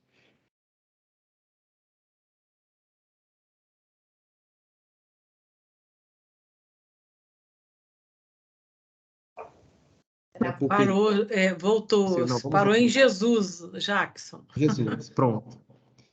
Então, quando se reuniu os Marcos, Mateus, Lucas e João, então vamos reunir por quê? Porque eles falam de um mesmo tema, qual é? Jesus, de uma mesma época do nascimento, no caso, aliás, ministério e os feitos de Jesus, né? A paixão e morte de Jesus. Então vamos reunir tudo isso aí. Então, na hora de reunir, quando se viu as duas obras, Lucas e Atos, então separou. Vamos separar. Porque Lucas fala daquilo que Marcos fala, daquilo que Mateus fala e daquilo que João fala. Inclusive, tem até paralelos, né, das passagens. Mas Atos dos Apóstolos não vai falar sobre aquilo que os evangelhos falaram. É tanto que Atos 1, capítulo 1, versículo 1, ele vai dizer, no meu primeiro volume, se falou de Jesus, das obras, do que Jesus fez e ensinou. Então, Atos, ele vai o quê? Ele vai falar da ascensão para frente. Então, por isso, quando foi reunir os textos, então, separou Lucas de Atos. Então, Atos agora passou a ficar depois de João, certo? Oi? Tranquilo, Raimundo? Tranquilo. Obrigado. Pronto. Ok, obrigado também, viu, gente? Isso aí, esquentando. Local de composição, tradicionalmente situa-se em Roma, né? Por causa da seção nós, da pessoa que está lá, traz Paulo, né? E chega, né, a Roma, ele é prisioneiro, então a pessoa está lá terminando o texto, opa, então foi em Roma. Boa parte pensa que foi em Roma. Outros pensam que foi em Antioquia, né, cidade polo da missão apostólica, até porque ela é muito citada, essa cidade. Outros trazem a hipótese de Éfeso ou Cesareia, né? E o prólogo antimacionista aos evangelhos, que é um prólogo que a pessoa rebate esses macionistas, junto com São Jerônimo, vão sustentar que Lucas e Atos foram escritos lá na Acaia. Para onde foi que foi escrito? Não tem uma certeza, né? Provavelmente, talvez uns mais... Existe um grupo de estudiosos que concorda mais com Antioquia, por exemplo, né? Mas aí são as hipóteses de composição do Atos dos Apóstolos, né? Destinatário. Quem é o destinatário? O Teófilo. O evangelista, né, é o único que explicita o destinatário, né? O nome grego Teófilo. Teófilo quer dizer Theophilos, quer dizer amigo de Deus, né? Então, Teófilo seria um amigo, bem situado com a missão de difundir a obra do evangelista para atingir os pagãos, os judeus da língua grega e os cristãos, preocupado com os falsos rumores. Ou Teófilo é todo aquele que é chamado a ser amigo de Deus e assim entrar na comunidade do discipulado de Cristo. Fica aí a pergunta. Não se tem certeza de quem é esse Teófilo. Então, tem muitos estudos aí, quem é o Teófilo. Ele é um general da corte romana, por isso que São Paulo tinha que, ou melhor, Lucas tinha que escrever com o grego mais rebuscado, para convencer, né? Enfim, muita gente vai especular de quem é esse Teófilo. Mas aí fica a pergunta, será que esse é uma pessoa? Será que o evangelista, né, iria escrever esse conjunto, né, de dois volumes somente para uma pessoa? Ou essa pessoa não além de ser o patrocinador dele, né, ele acaba sendo também um grande difusor, né, dessa obra lucana? Fica aí a pergunta. Mas aí a gente traz para hoje. Esse Teófilo, esse amigo de Deus, é o leitor que, ao ler Lucas e Atos, precisa ser amigo de Deus. E quando nós somos amigos de Deus, a nossa visão de Deus muda, porque nós confiamos mais em Deus, porque nós falamos dos nossos sentimentos, das nossas raivas, medos. Nós temos mais liberdade de falar com Deus quando Deus é amigo e quando nós somos amigo dele. Amizade com Deus é intimidade. Então, essa intimidade vai gerando cada vez mais o encontro consigo, com ele e com o outro. Então, essa palavra Teófilo, ela expande o nosso horizonte. Muito pobre pensar que é só uma pessoa, ou ficar feito doido querendo saber quem é. Mas talvez seja mais interessante a gente se identificar com esse Teófilo, que é amigo de Deus e que é chamado a expandir, né, o evangelho para o mundo, né? Mas também nós temos destinatários. Como é que eu descubro que uma carta ela tem um destinatário? Primeiro, a forma como é escrito, os assuntos vão. Se eu tenho uma carta que vai falar sobre assuntos de adolescente, então o público é adolescente. Se eu tenho uma carta que vai falar de cultura, de meios, enfim, de assuntos daquele determinado grupo de pessoas, então aquele grupo são os destinatários. Então, quando a gente vai lendo o texto, vai percebendo que esses cristãos, os destinatários são cristãos helenistas, que já têm familiaridade com expressões típicas do ambiente religioso. Aqui Lucas não precisa explicar o termo, que quer dizer isso, que quer dizer aquilo, ele não explica. Ele já vai colocando o texto e a pessoa já subentende que sabe. Principalmente com os textos bíblicos traduzidos em grego, né? Com as expressões, né? Semitas. Ele não vai explicar. Então, já subentende que o público já entende isso, né? Só que também não exclui um público não iniciado, né? Que é chamado a ser discípulo, né?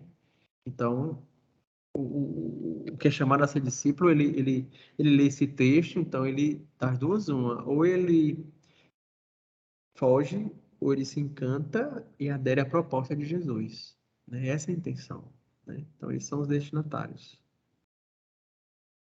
A finalidade dos Atos dos Apóstolos: mostrar a continuidade histórica e teológica entre a Igreja das Origens, que se une à história com Israel, né, com a história de Israel, e as novas igrejas que surgem fora da Palestina, no outro ambiente cultural.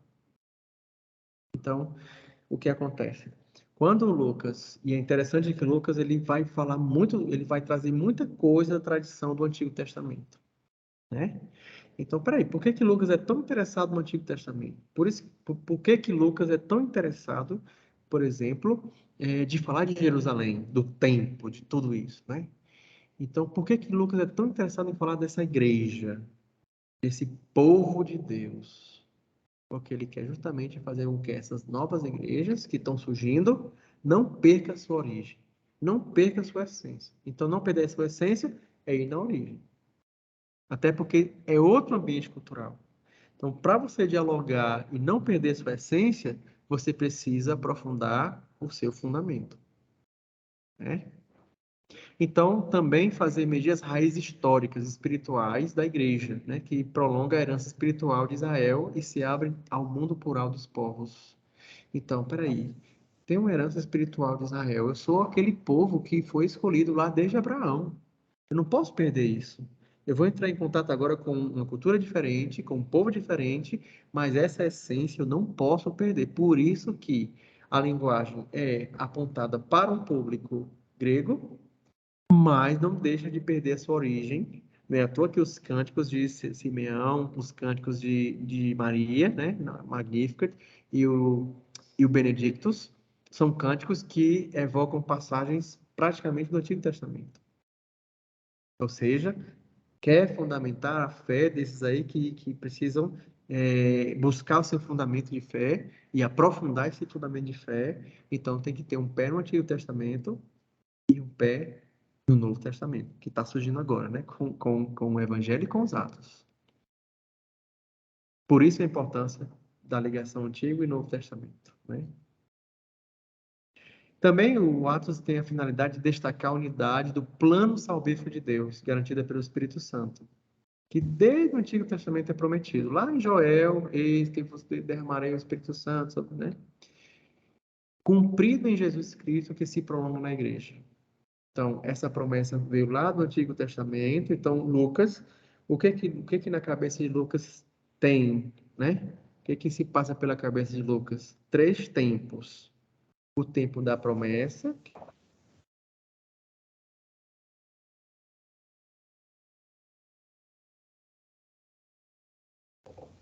Parou no tempo da promessa. O tempo da promessa Parou vai ser vivido o Jackson. Parou na primeira vez que você falou o tempo da promessa. Certo.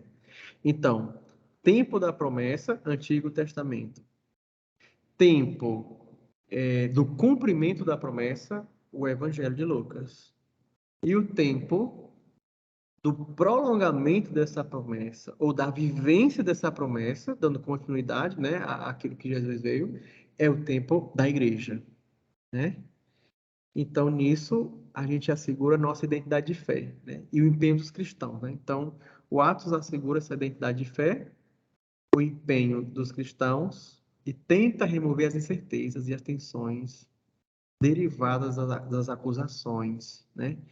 Tanto do ambiente pagão como do ambiente judaico. O ambiente judaico, mas vocês estão renunciando a nossa fé, a nossa fé em Abraão, a nossa fé em Moisés. Aí o que acontece? Não, não, não. Por isso, a busca pelo Antigo Testamento para fundamentar a fé de Israel. E o mundo pagão vai também dar resistência. Não, mas isso aqui ninguém vai aceitar. Opa! Então, quando se aprofunda a identidade, você tem condição de resistir às perseguições, né, e às resistências. E aí, por isso, o foco dos Atos, né?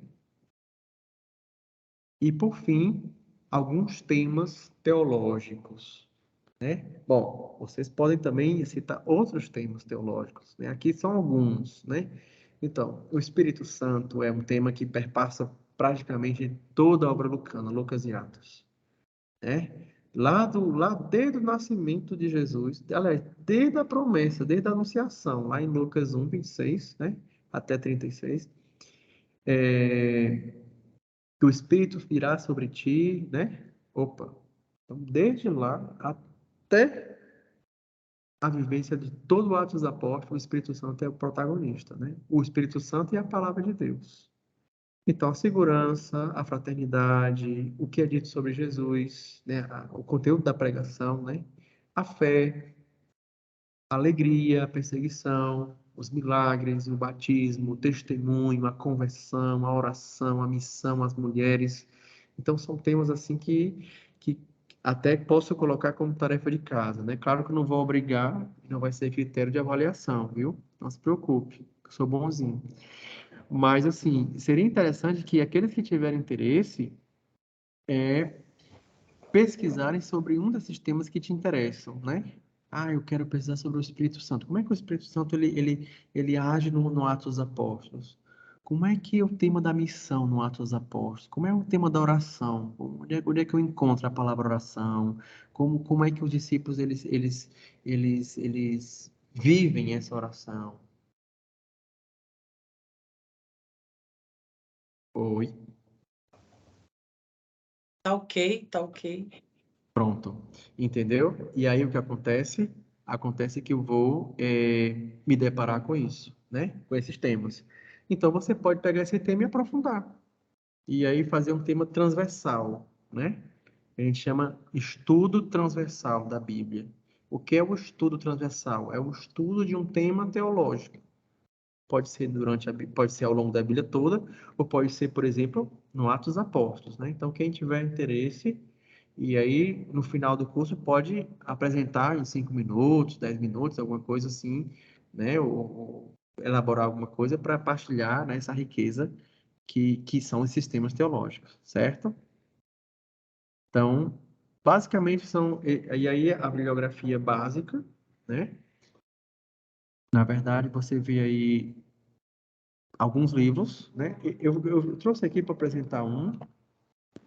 Vocês estão vendo os irmãos cantarem, né? As completas. Então, esse livro aqui, não sei se dá para ver, lê Os Atos dos Apóstolos, que é esse aqui do Casalenho. Esse livro é muito bom. Inclusive, eu não coloquei na bibliografia inicial lá do curso, né? Porque eu não lembrava desse livro. Pesquisei outros livros e quando eu me deparei, nossa, esse livro aqui, ele é bem didático. Até porque Casalenho foi um professor da FAGE, ensinou muito tempo na FAGE, e esse livro, ele tem um livro do Atos, de Lucas e dos Atos dos Apóstolos, né? Porque ele é professor de Lucas e Atos. E aqui praticamente é o esquema das aulas dele, só que em forma de texto. Bem didático, acho que um dos livros mais didáticos sobre Lucas é esse livro aqui. Uma linguagem fácil, né? De se ler, gostosa de se ler, né? E com muitas informações. Claro que tem outros livros, né? O Fabres, que é o comentário da Loyola, né? Sobre os evangelhos. Esse livro do Moscone, né? Que como ser igreja no início do terceiro milênio, que foi escrito justamente no período que o tema do projeto Ser Igreja no Novo Milênio era o Atos dos Apóstolos, como eu falei no início. E também vão surgindo outros livros, né? Então, pedi aqui a menina da biblioteca para separar alguns livros aqui para mim, quando eu fui ver, minha Nossa Senhora. Era tanto no livro que eu assim, não, vamos com calma, né? Mas aí, para esse primeiro encontro, foram esses aqui que a gente pesquisou, né? E a cada encontro, como é de costume eu apresentar também no final, umas referências para que quem tiver interesse, quiser aprofundar, quiser, né, saber um pouquinho mais, está aí os livros de referência. Claro que o primeiro é a Bíblia Sagrada, né? Está aí como eu uso geralmente essa Bíblia da CNBB, mas podemos usar qualquer outra Bíblia, né? Certo? E é isso. Dúvidas, perguntas, inquietações, tirando as falhas da internet, que a gente vai ter que descobrir o que é isso, que O semestre Padre Jacques, passado teve esse problema. Oi? Raimundo, é só uma curiosidade. O Isso. curso só vai analisar capítulo por capítulo? Não necessariamente. Agora sim, eu gostaria, eu vou trabalhar sessões. Eu não vou ler capítulo por capítulo, mas o que eu puder aprofundar da leitura dos capítulos, eu aprofundaria, entendeu? Mas, por Porque se eu exemplo, para a próxima diga, aula, a gente poderia ler algum capítulo antecipadamente? pronto, é isso que eu vou tratar com vocês, né? Na próxima aula a gente vai abordar a estrutura dos Atos dos Apóstolos, né? Como é que ele é dividido, como é que ele é, como é que é abordado, né? Como é que ele é, como é a estrutura dele, né? E aí o que acontece? De início a gente pode ler claro que esse curso aqui, todos vocês, padre, mas eu já li o Atos dos Apóstolos. E eu também já li umas 7, 8 vezes. Aliás, bem mais, né? Porque às vezes a gente lê só o livro, né? Mas esse livro, esse curso aqui, ele vai requerer de você a leitura do livro todinho dos Atos dos Apóstolos. Então, eu vou dar pistas de leituras, exercícios também, para que fixe o conteúdo, assim, não é só esse conteúdo, né? Eu acho que um pouco denso aqui, né? É claro, isso aqui é um conteúdo introdutório. Mas o foco vai ser justamente pegar o texto. Claro, não vou pegar todos os textos, mas o maior número de textos que eu conseguir pegar, a gente vai abordar aqui no curso, certo? Para não tentar deixar nenhuma lacuna. E aí, foi bom Raimundo falar isso, né? Perguntar, porque eu já peço a vocês o seguinte: tem algum texto que você gostaria de aprofundar? Tem alguma dúvida ou algum assunto que você quer aprofundar mais nos Atos dos Apóstolos? Seja um texto, né, que a gente chama uma perícope, uma seçãozinha pequena, seja algum tema teológico ou algum outro assunto, então você manda para a Lucimara no e-mail, ela vai mandar para mim todas as dúvidas, ou melhor, se você também teve dúvida hoje, não conseguiu perguntar, ou teve medo, vergonha, ou então ficou tranquilo, mas depois é que veio a pergunta durante a semana, manda o e-mail para a Lucimara, por quê? Porque essas perguntas vão me ajudar a dar o fio, né? Praticamente o fio condutor do curso, todo curso eu tenho, mas eu vou andar de acordo com aquilo que vocês têm como demanda, porque aí o curso vai ficar mais interessante, né? Se eu tenho questões que eu fico inquieto e isso é abordado num curso, então eu vou ficar mais interessado, né? Do que um conteúdo que é só jogado para mim, certo? Então isso vai me ajudar muito. Suas dúvidas, né? Também curiosidades, também, pare, mas essa passagem aqui, ou então isso aqui. Então, isso vai ser muito bom, certo, Raimundo? Certo. Ok? Outro.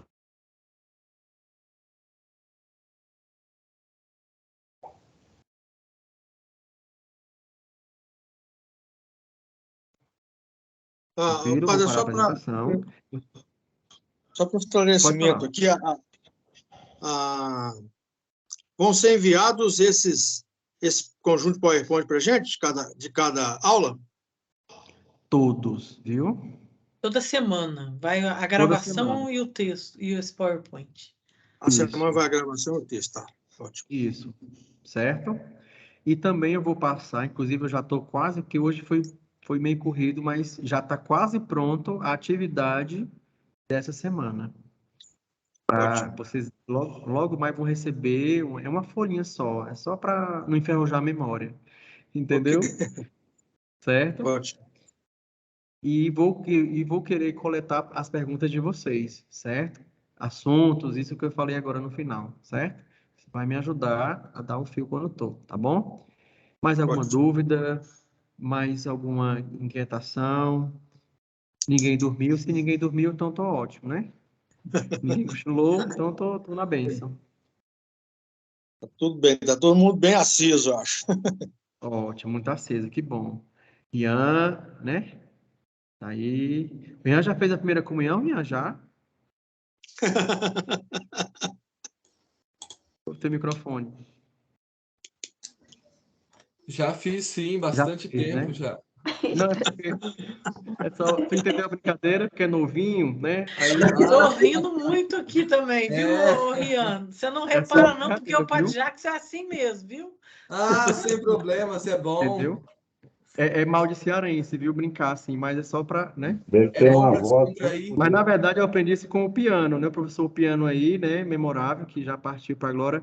Quando ele viu um aluno bem novinho, ele disse assim: vem cá, você já fez a primeira comunhão? Né? Você está com nostalgia? Aí todo mundo ria, né? Pronto, né? Então a alegria é muito grande. A Napoliana também já fez a primeira comunhão também, né? Que coisa boa, né? E as outras aqui já estão, né? Já estão com todos os sacramentos selados, né? Os outros, né? Que bom. Gente, é uma alegria muito grande estar com vocês aqui, né? Vamos encerrar esse curso também rezando, né? Apresentando a Deus todo o livro dos Atos dos Apóstolos, aquilo que ele vai fomentar no nosso coração, mas principalmente o ardor à palavra de Deus e o ardor a sermos uma igreja em saída, uma igreja missionária, uma igreja sem medo, mas uma igreja profética, uma igreja que também semeia o amor e dialoga com os outros. O Senhor esteja convosco. Ele está no meio de nós.